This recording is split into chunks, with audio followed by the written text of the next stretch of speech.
Уже много лет по сети гуляет жуткая история. История о Дед Морозе, который в новогоднюю ночь похитил 18 детей навсегда, и этих детей найти живыми никто не смог. Декабрь 1988. СССР. Маленький городок, где каждый знает каждого в лицо. Несмотря на бедность и пустые полки, родители решили детям подарить чудо. Общий праздник в садике. 31 декабря.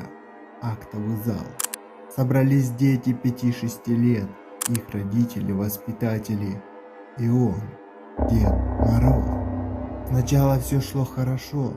Смех, стихи, хороводы. И тут мужчина в костюме Дед Мороза предлагает родителям сыграть в игру. Суть игры заключалась в следующем. Дети переодеваются в разные костюмы, а затем их родители на время ищут своего ребенка. Взрослые, улыбаясь и не подозревая ничего плохого, вышли в коридор. Дверь закрылась. Прошло 20 минут. Их не зовут. Полчаса. Тишина за дверью стала зловещей. Взрослые стали стучаться в двери, но им никто не открывал. Тогда один из родителей вскрыл дверь, и когда они вбежали в зал, он оказался пуст. Ни детей, ни Дед Мороза. 18 детей, 8 мальчиков и 10 девочек испарились. Хотя была единственная зацепка – это нанятый актер. Но после выясняется страшно, что его там не было.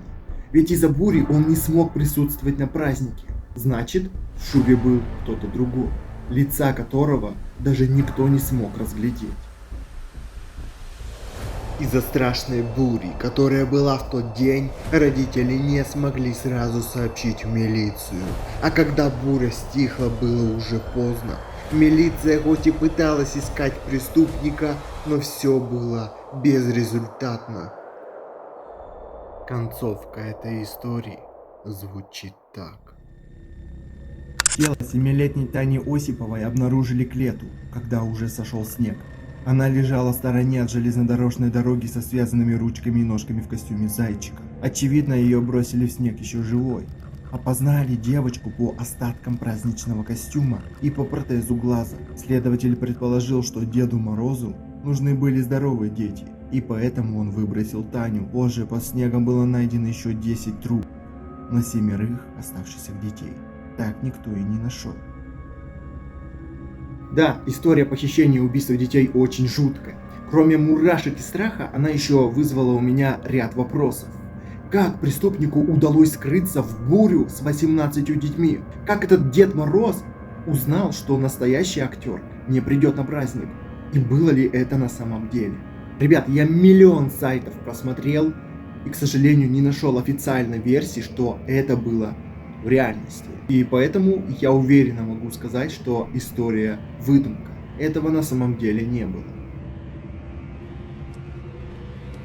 Ребята, а что вы думаете по поводу этой истории? Пишите свое мнение в комментариях. Я буду рад прочитать каждого. А также не забывайте ставить лайк, подписываться на канал и нажимать на колокольчик, чтобы не пропускать мои новые ролики. А с вами был Дима Котов. Еще увидимся.